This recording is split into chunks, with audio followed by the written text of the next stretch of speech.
ಡಾಕ್ಟರಿಗೆ ಕೇಳುವಾಗ ರೀಸೆಂಟಾಗಿ ಇನ್ಫ್ಯಾಕ್ಟ್ ನಿಮ್ಗೊಂದ್ಸಲ ಕಾಲು ಮಾಡಿದ್ದೆ, ನನಗೆ ಒಂದು ಫೈಬ್ರಾಯ್ಡ್ ಇದೆ ಅಂತ. ಆ್ಯಂಡ್ ಅಫ್ಕೋರ್ಸ್ ಸರ್ಜರಿ ಆಯಿತು, ರೇಡಿಯೇಷನ್ ಆಯಿತು, ಬ್ರೆಸ್ಟ್ ಕ್ಯಾನ್ಸರ್ ಅಂತ ಡಿಟೆಕ್ಟ್ ಆದೆ, ಸರ್ಜರಿ ಆಯಿತು, ರೇಡಿಯೇಷನಲ್ಲಿ ಆಯಿತು. ಏನೋ ನನ್ನ ಅದೃಷ್ಟ ಇವತ್ತು ಬದುಕಿ ಕೂತು ನಿಮ್ಮ ಹತ್ರ ಮಾತಾಡೋ ಅಷ್ಟು ಒಂದು ಪರಮಾತ್ಮ ನನಗೆ ಒಂದು ಅದೃಷ್ಟ ಕೊಟ್ಟಿದ್ದಾನೆ ಅಂತ ಅನ್ಸುತ್ತೆ.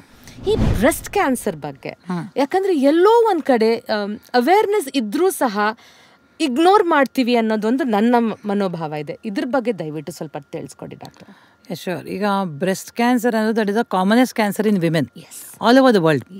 ವರ್ಲ್ಡಲ್ಲಿ ಯಾರಿಗೆ ತೊಗೊಂಡ್ರು ಬ್ರೆಸ್ಟ್ ಕ್ಯಾನ್ಸರು ಮೋಸ್ಟ್ ಕಾಮನ್. ಯಾಕೆಂದರೆ ಸ್ಮೋಕ್ ಮಾಡಲ್ಲ, ಮೆನ್ ಸ್ಮೋಕ್ ಅಲ್ಲ. 50% of the men smoke all over the world. So ಅವ್ರಿಗೆ smoking related oral cancers, lung cancers ಜಾಸ್ತಿ. ಹೆಂಗಸರಿಗೆ ಬ್ರೆಸ್ಟ್ ಕ್ಯಾನ್ಸರ್ ಜಾಸ್ತಿ. ಈಗ ನೀವು ಹೇಳ್ದಂಗೆ ನಾವು ಯಾಕೆ ಇಗ್ನೋರ್ ಮಾಡ್ತೀವಿ ಅಂದರೆ ನನಗೆ ಯಾಕೆ ಬರುತ್ತೆ ಅನ್ನೋದೇ ಎಲ್ಲಾರ್ಗು.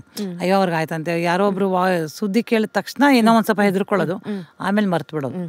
ಸೊ ಹಾಗಾಗಿ ನನಗೆ ಯಾಕೆ ಬರುತ್ತೆ ಅನ್ನೋ ಥರ ಇಲ್ಲ. ಇದು ಯಾರಿಗೆ ಬೇಕಾದ್ರೆ ಬರ್ಬೋದು, ಹೆಂಗಸಾದವ್ರಿಗೆ ಯಾರಿಗೆ ಬೇಕಾದ್ರೆ ಬರ್ಬೋದು. ಒಂದು ಅದನ್ನೆಲ್ಲ ಈ ಶೋ ನೋಡ್ತಿರೋ ಹೆಂಗಸರಿಗೆಲ್ಲ ಹೇಳೋದು, ಇದು ಯಾರಿಗೆ ಬೇಕಾದ್ರೆ ಬರ್ಬೋದು. ಇದಲ್ಲದೆ ಕೆಲವೊಂದು ರಿಸ್ಕ್ ಫ್ಯಾಕ್ಟರ್ಸ್ ಇರ್ತವೆ. ಯಾರಿಗೆ ಜಾಸ್ತಿ ರಿಸ್ಕ್ ಇದೆ ಅಂದರೆ, ಈಗ ಅವ್ರ ಫ್ಯಾಮಿಲಿ ಹಿಸ್ಟ್ರಿ, ಈಗ ಅವ್ರ ತಾಯಿಗಿತ್ತು, ಅಕ್ಕ ತಂಗಿಯರು, ಸೋದರತೆಗಳು, ದೊಡ್ಡಮ್ಮ ಚಿಕ್ಕಮ್ಮಂದ್ರಿಗೆ ಬ್ರೆಸ್ಟ್ ಕ್ಯಾನ್ಸರ್ ಇದ್ದರೆ ಇವಾಗ ರಿಸ್ಕ್ ಇಸ್ ಲಿಟ್ಲ್ ಮೋರ್. ಮತ್ತು ಈ ಬ್ರೆಸ್ಟನ್ನು ಒಂದು ಆರ್ಗನ್ ಇರೋದೇನೆ ಮಗುವಿಗೆ ಫೀಡ್ ಮಾಡೋಕ್ಕೆ.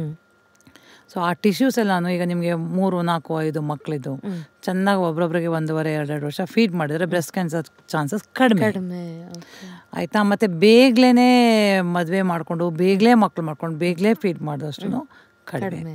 So if you are suppose ನಿಮಗೆ ಮಕ್ಕಳೇ ಇಲ್ಲ, ನೀವು ಬ್ರೆಸ್ಟ್ ಫೀಡ್ ಮಾಡೇ ಇಲ್ಲ, ಮಕ್ಕಳಾಗಿರುತ್ತೆ ಯಾವುದೋ ಕಾರಣಕ್ಕೆ ಬ್ರೆಸ್ಟ್ ಫೀಡ್ ಮಾಡಿಲ್ಲ, ಅಂಥವ್ರಿಗೆ ರಿಸ್ಕ್ ಜಾಸ್ತಿ. ಪ್ಲಸ್ ಈಗ this is because it is hormone dependent. ಸುಮಾರು 90% of cancers, breast cancer hormone depends.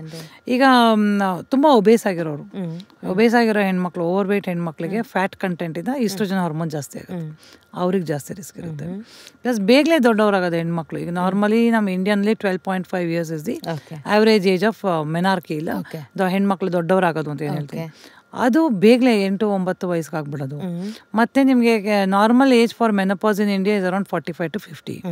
52 ದಾಟಿನೋ ಪೀರಿಯಡ್ಸ್, 55, 56, 57 ತನಕ ಪೀರಿಯಡ್ ಆದರೆ your body is exposed to that estrogen for a long time without any break. Suppose ಮಕ್ಕಳು ಇಲ್ಲ ಅಂದರೆ without any break ಅಲ್ಲ, ಅಂಥವ್ರಿಗೆ risk ಜಾಸ್ತಿ ಆಗುತ್ತೆ. ಸೊ ಹಂಗನ್ಬಿಟ್ಟು ಈಗ ರಿಸ್ಕ್ ಇರೋರು ಮಾತ್ರ ನೋಡ್ಕೊಬೇಕಾ ಏನಿಲ್ಲ.